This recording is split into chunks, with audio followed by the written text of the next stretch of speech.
All right, YouTube, how you doing? Welcome back to the channel. It is Thursday, October 3rd. We have just one game on today's MLB slate. It is the wild card game number 3 between the Brewers and the Mets. In today's video, when we going into this game, I'm going to give you my lean on the side. I'll give you my lean on the total, talk about any other plays like player props that we may like within the game as well. But as always, guys, keep an eye on the pinned comment. That is where all of my final plays will live. So make sure to keep an eye on that. In terms of yesterday, we go 1-1. The Astros losing to the Detroit Tigers is crazy.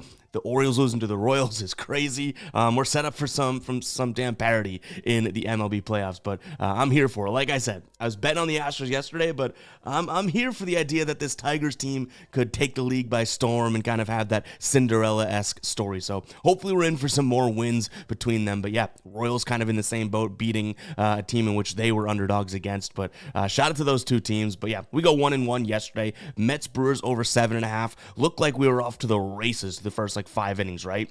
And then it took a bottom of the 8th 2-run home run by the Brewers to put us on top. So got by the skin of our teeth yesterday with a 1-1 day. But nonetheless, guys, we do have a game on today. Before we do jump into that, let me talk some football real quick, because Underdog Fantasy for Thursday Night Football tonight has a free Kirk Cousins square over 0.5 total yards. If you're not on Underdog yet, come on now, wake up, go check it out. You're going to get up to $1,000 in a deposit bonus if you sign up today. And you're going to get this free Kirk Cousins square. It's an absolute no-brainer. One of the best apps to fire on football on. Go ahead and check it out, guys. That link is in the pinned comment. It's also in the description. Up to $1,000 in a deposit bonus. And you'll get a Kirk Cousins free square for tonight. That link is in the pinned comment. Go ahead and check it out. But let's talk some Milwaukee and Met baseball here. So on the mound for Milwaukee is going to be Tobias Myers going up against Jose Quintana. Jose Quintana has looked very, very good as of late. In his last 5 starts here, 0.6 ERA. So really good showing at the end of the year for him. His last start against Milwaukee was actually his last start, September 28th, 4 1/3, 5 innings pitched, 2 earned runs, 9 strikeouts, and 2 walks. So was it deep into the game? No, but he had 9 strikeouts through under 5 innings there, right? On the side of the Brewers here, we have Tobias Myers, Tobias Myers has had his ups and downs, 2 flat ERA in his last 5. His last start, I don't think he has any actually against the Mets now that I look at it. But overall, his last start, it was against against Pittsburgh. Milwaukee does win that game 7-2. He only went 4 innings, 6 hits, 2 earned runs, 2 strikeouts, 0 walks. Efficient, but didn't pitch deep into the game. But I don't think that's going to necessarily matter for either one of these guys today. This is a win-or-go-home game, right? So if a guy starts to kind of even look a little bit off, both managers are going to have short leash and throw them in there and say, or throw them out of there and say, hey, get a bullpen arm in or something like that, just because it's like we're not going to have any sort of leeway if things go south. So them not pitching deep in the games, I'm not all that worried about. If either one of them gives 4 really good innings today, I think that's going to be absolutely huge. In terms of who's batting, well, I guess you could make the argument that both of these teams have had their ups and downs lately. I'd say the Mets maybe a little bit more consistent, but Milwaukee, has averaged over 4.7 runs per game in the season. Mets are right at that 4.7 number. So, season long, Milwaukee's bats have probably been slightly better, but the Mets have been right there with them for the last 30 days, I would say even the last 2 weeks or so. You can go either way with this one. I think that I'm pretty confident in my spot, and I'm going to lean towards Milwaukee here on the money line. And it kind of comes down to, well, I think that there could be some, starting pitching, I guess, equalization between the two. Same thing with the bats, but you have 2 glaring advantages here, in my opinion, for Milwaukee. One, they're at home in a win-or-go-home game, and they won yesterday off of a huge momentum swinging type of home run, right? And they have a way better bullpen. We saw that yesterday, right? The Mets got off to the races, and then the bullpen comes in from Milwaukee. I think it was 4 different guys through 4 different innings, or maybe even more, right? And they just shut that Mets team down, and the Mets couldn't touch them, and they built all that momentum there. So to me, that bullpen and the fact that they are at home puts me over the edge here. I'm going to lean towards Milwaukee. I have a feeling that's going to be a pretty damn public play, but honestly, rightfully so here. So do I love Tobias Myers? Not necessarily.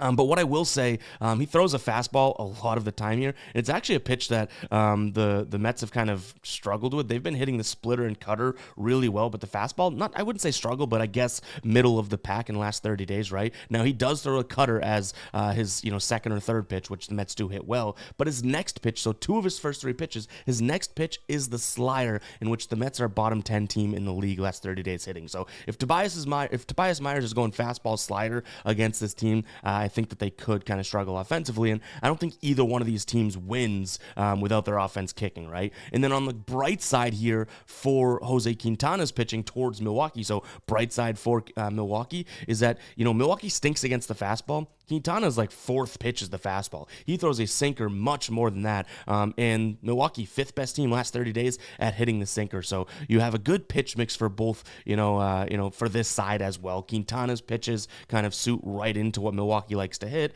And then vice versa, only the opposite, I guess. New York, the pitches that Tobias Myers pitches, New York doesn't necessarily hit. So any way I look at this, I guess I like Milwaukee. I could also throw in the fact that Tobias Myers' home numbers are way better than his road numbers. That could come into play as well. So Milwaukee on the money line here, minus 130. Again, I just think that they're at home and have a way better bullpen.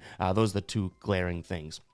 In terms of a total, I don't hate the idea of an over again. I'm kind of like, chomping on my nails, shaking in my boots because of how we won yesterday. Like, that looked like it was going to be an easy cash, and it wasn't. We had to sweat that one out. So I still lean towards the over, but I think I'm much more inclined to saying, you know what? Let's go ahead and take Milwaukee, take the home team, take the team that should be fired up after last night and roll with it. But like I already said earlier in the video, there's definitely paths to get to the Mets. They have some momentum behind them, even if you just exclude last night. Quintana's been absolutely dealing. He's kind of struggled against the Brewers in the past, though. So if you are on the Mets, just keep that in mind. 77 plate appearances against, 313 average against, 14.3 walk rate, an expected WOBA of 386 based on a real WOBA of 396, so, and a 541 slugging. Not all the best numbers, right? So there's enough here for me to go with Milwaukee, but I do think that if you like the plus number next to the Mets, I really can't fault you for it. And then in terms of a player prop that we'll jump into the Outlier screen. Guys, 7-day free trial for Outlier in the pinned comment. But I'm liking what we rolled with in game 1 of the series. Jose Iglesias here under 1.5 bases. Yes, it's very juiced here on MGM. But, on Caesar's mind, so it's very juiced just overall. But I still like this spot. 5 straight games for the guy going under here. Last 10, he's gone under in 6. But out of his last 8, he's gone under in 6, right? And what I like here is, like I mentioned before, he's going up against a right-handed pitcher. He does not fare too well against righties. Extra base hit percentage drops. His ISO drops into below the 100s. Batting average of balls in play drops as well. But what I really like is the pitch mix. He doesn't hit fastballs very well. His WOBA drops. Cutters he doesn't hit that well as well. And then sliders he doesn't. So the first 3 pitches that we're going to see from Tobias Myers, Jose Iglesias does not hit very well. So I like this spot as well. Now, yesterday he had a decent game as well, but same thing with game number 1, right? He's getting on base. If we look at it from a hits, runs, and RBIs perspective, he's hitting the overs here. So it's really only a total bases spot. I talked about it when I talked about it the last 2 days, right? His hits, runs, and RBIs, I don't love whatsoever, because he can get on base and he has some good hitters behind him to come in and score, and he has Lindor in front of him and gets on base. He has some RBI potential, right? But from a total bases perspective, and if you don't know, bases in baseball, for betting purposes, have to just align with hits. So you have to have a double or 2 singles or that type of thing. It's not if you get a base and then steal a base and that type of thing. So I do think, based on what we've seen from him, I like the idea of under 1.5 bases. And guys, it's going to wrap it up for today's video. A short one today. Comment 8 if you made it this far in the video.